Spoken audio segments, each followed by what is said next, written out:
de vuelta en 7 Magazine en la 7 de La Rioja. En esta jornada de martes les invito a que nos acompañen, a que estén al otro lado del televisor siguiéndonos esta emisión en directo, hablando de La Rioja, hablando de patrimonio, que nos gusta hacer partícipes a todos ustedes del patrimonio riojano, que tenemos mucho en todas sus variedades y que siempre le abrimos un huequito también en nuestro programa. Hoy lo hacemos de la mano de David Antón. David, ¿qué tal? Muy buenas tardes, Silvia. Buenas tardes. ¿Qué tal? Y también Álvaro González. Hola, Álvaro. Buenas tardes, Silvia. ¿Qué tal? Bienvenidos a los dos. Hay tantas maneras, tantas formas de hablar de patrimonio, en este caso de patrimonio riojano, David. Pues sí, hay muchas versiones de patrimonio y bueno, pues tan importante es preservar, proteger, alertar sobre el patrimonio que está en peligro, como lo también es divulgarlo. Y bueno, pues en este papel es donde entran en juego lo que son ya no solo los libros, sino lo que hay por detrás, los autores y las editoriales. Y bueno, pues en la tarde de hoy queríamos dar voz a Álvaro, que ha venido trabajando durante mucho tiempo ya en otro tipo de publicaciones, pero que ahora también lo va a realizar a través de lo que es una editorial de sello, de cuño de la tierra, y que bueno, pues que nos va a tratar con ello muchos temas de lo que es nuestro patrimonio cultural, sobre todo el patrimonio popular de todos nuestros pueblos, y que va a quedar reflejado en todo tipo de publicaciones a través de esta nueva editorial, que en cierta manera pues vamos a presentar también con un acto este mismo jueves en el Ateneo Riojano. La Zamarra Ediciones. Así es. ¿Qué es esto de la Zamarra Ediciones? Pues la zamarra es... la gente ha oído más o tiene más en el día a día la palabra chamarra, ¿no? La chamarra, la zamarra es lo mismo, es una prenda de abrigo de pastores. ¿Chamarra y zamarra? Es que en el País Vasco es más habitual la pronunciación del che, y en La Rioja es la tradicional, ¿no? Las palabras tradicionales es la misma palabra, pero con la pronunciación con la Z, ¿no? Y pasa con la zamarra. No se oye tan en el día a día la palabra zamarra, pero viene a ser lo mismo. La zamarra era una prenda de abrigo de los pastores, realizada con la piel de las ovejas, y que, bueno, quisimos ponerle este nombre a la editorial porque nos servía para dos cosas, ¿no? Yo creo que da muy bien esa idea de lo que queremos, que es arropar a mucha gente que ha trabajado sobre el mundo rural, sobre nuestros pueblos, ¿no? Sobre el patrimonio también, y pues como una zamarra, ¿no? Que arropar a esa gente. Y por otra parte, da la casualidad que a mi abuelo el apodo que él tenía en el pueblo era Zamarro. Entonces, una palabra que a mí emocionalmente, pues imagínate, ¿no? Tiene un vínculo tremendo y me parecía que era idónea para lo que queremos hacer. Qué bueno.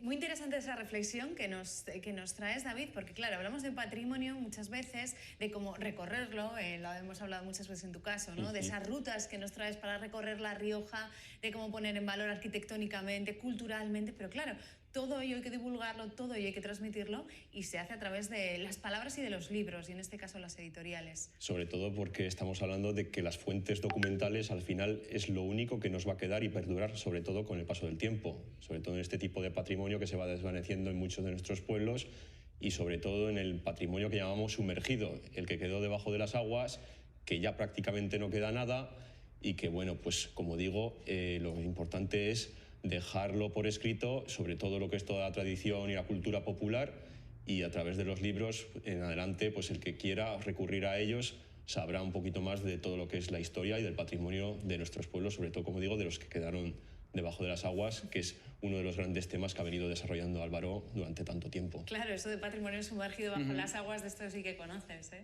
Sí, la verdad que, bueno, yo y hay mucha más gente, evidentemente, que ha venido trabajando sobre el tema, ¿no? Yo creo que lo bueno ha sido precisamente eso, el que de una manera ha habido gente que hemos trabajado yo en este caso en el pantano de Ortigosa, gente que ha trabajado sobre otros pantanos, el pantano de Pajares, el de Mansilla, el de las Ruedas de Enciso. Y yo creo que es bueno tener un punto de inflexión en el cual podamos ponerlo en común, ¿no? Tanto esta gente que hemos trabajado de una manera más individual, las asociaciones, los medios de comunicación, ¿no? ¿Por qué? Porque yo creo que eso es un tema tan importante que no puede quedarse solo en lo académico, no puede quedarse solo en la gente que lo hemos trabajado de una manera más científica o más profesional, ¿no? Sino que tiene que llegar a que la gente lo conozca, a que la gente sepa lo que haya ocurrido, tanto para bien como para mal, ¿no? Pero que se traslade a la sociedad, que sea un tema en el que se pueda hablar de una manera, pues que la gente lo conozca, porque nos hemos dado cuenta de que la gente realmente no sabe lo que ocurre con estos lugares. La voz de los desterrados es tu libro, en el que recoges muchos de esos testimonios, claro, lo dice ese mismo título. ¿Cómo has podido charlar con estas personas mayores? ¿Cómo has hecho ese ejercicio de poder estar con ellos, de que se abrieran? Porque muchas de esas historias no las habían contado nunca hasta que, bueno, se pusieron frente a ti. Eso es. Y te lo contaron. Es uno de los grandes problemas, ¿no?, de este tema, que la gente voluntariamente o no voluntariamente ha habido casos y casos, ¿no? Pero la gente no ha querido hablar del tema. Pues probablemente por proteger a su familiar, porque no trasladar ese dolor que ellos habían pasado, ¿no? Por de alguna manera olvidar el pasado, pues parece que no hablas de algo ya como si no existiese, ¿no? Igual por intentar olvidarlo ellos mismos. Entonces eso sí que ha sido difícil un poco a veces el que la gente quisiera contarlo. Sin embargo, hay casos y casos, ¿no? En el mío, que es en el pantano más antiguo de la Rioja, por la fecha de inicio de la construcción, ¿no? Pantano, digo, que haya afectado a una población, en este caso los Molinos de Ortigosa, se empieza a construir en el año 32, fíjate si ha pasado tiempo, ¿no? Con lo cual es un dolor que aunque siga presente está muy mitigado por ese paso de los años. Pero si hablamos de lo que ha ocurrido en Pajares o lo que ha ocurrido en San Andrés, pues es el caso completamente distinto, ¿no? Yo creo que lo bueno de esto precisamente es el que 4 personas que hemos tenido una experiencia la misma y al mismo tiempo distinta, ¿no? En cada uno de estos 4 pueblos, o 5 si contamos a San Andrés, que quedó sumergido solo la mitad, pero bueno, medio pueblo desapareció también en el pantano. Es el poder poner en común, decir qué tienen en común y al mismo tiempo qué tienen de diferente, ¿no? Qué se hacía hace muchos años y qué ha ocurrido recientemente, porque el caso de las ruedas de Enciso fue hace escasamente 5 o 6 años, ¿no? Entonces, ¿qué tienen en común y qué sigue pasando hoy en día? Porque no solamente es lo que ocurrió en el pasado, ¿no? Sino qué implicaciones tiene también en el presente. Hoy en día se hacen menos pantanos, pero se hacen. El de Enciso está, de hecho, acaban de terminar de llenarlo, están ahora desaguando. El otro día se abrió por primera vez la compuerta, las superiores, ¿no? Cuando está el pantano al 100%, han empezado a desaguar ya, ¿no? Eso es de hoy en día. Y si no solo pantanos, podríamos hablar de los molinos eólicos, que en el fondo sigue siendo lo mismo, ¿no? El cómo se utiliza el mundo rural para generar recursos y muchas veces pasando por encima de las vidas y de los sentimientos de mucha gente. Porque las historias de esos pueblos sumergidos bajo las aguas, que como nos decía Álvaro, pues no solo fue Mansilla, fueron más pantanos, fueron más historias, más pueblos, y que se van a unir de alguna manera a través de la historia, ¿no? De las letras, de los libros. Eso es, sobre todo este jueves, a través de este acto en el que participan grandes etnógrafos y grandes investigadores, historiadores de nuestra tierra, como Carlos Muntión, como Antonio González o Luis Vicente Elías, de una gran trayectoria.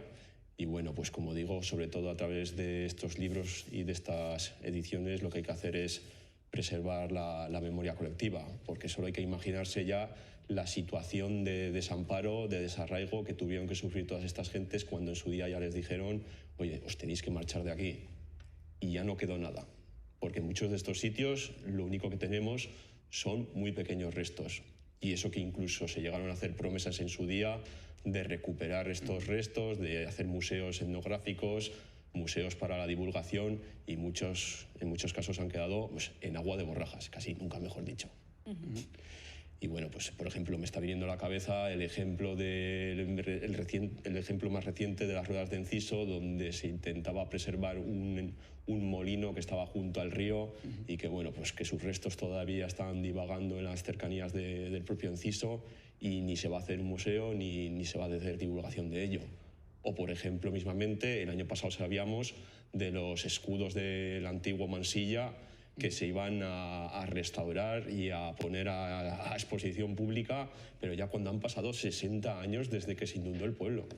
No podemos permitirnos esperar tanto tiempo. Es historia que vamos perdiendo, es cultura que se va desvaneciendo, y bueno, pues en esta labor yo creo que tanto nosotros como asociación, o Álvaro, por ejemplo, con su editorial, es un trabajo que se va a desarrollar en adelante. Este jueves 23 de marzo a las 7 de la tarde en el Ateneo Riojano. Así es. Bueno, yo creo que es un tema tan importante que merece la pena tener ese espacio sosegado, ¿no? y de debate. No es un tema fácil en el que se puedan, yo creo, que hacer pues, afirmaciones populistas o sensacionalistas, ¿no? Precisamente por eso lo que hemos querido es, desde la Zamarra y desde Piedra de Rayo, lo hemos organizado conjuntamente, es tener este espacio que le hemos llamado La Rioja Sumergida, en el cual pues, habrá pues, esas, por lo menos 3 visiones, ¿no? Grandes. La de la gente que hemos trabajado desde un punto de vista más etnográfico, la historia y lo que ha ocurrido en nuestros pantanos, como bien dice David, Luis Vicente Elías, Carlos Montión, Antonio González y yo mismo, pero también han confirmado la asistencia muchos de los afectados de estos 5 pueblos, de los Molinos de Ortigosa, de Mansilla, de Pajares, de San Andrés y de las Ruedas de Enciso, y los ayuntamientos de estas zonas afectadas, ¿no? Tanto para hablar de lo que ocurrió como de lo que está ocurriendo o de lo que puede ocurrir, ¿no? Yo creo que es importante el que todos tengamos ese espacio para poder hablarlo, y tendremos una opinión la misma o muy distinta, pero por lo menos se podrá poner sobre la mesa. Ya te digo, no será un punto de inicio porque ha habido mucha gente que ha trabajado muy en este tema, pero sí que de alguna manera queremos que sea ese punto de inflexión, ¿no?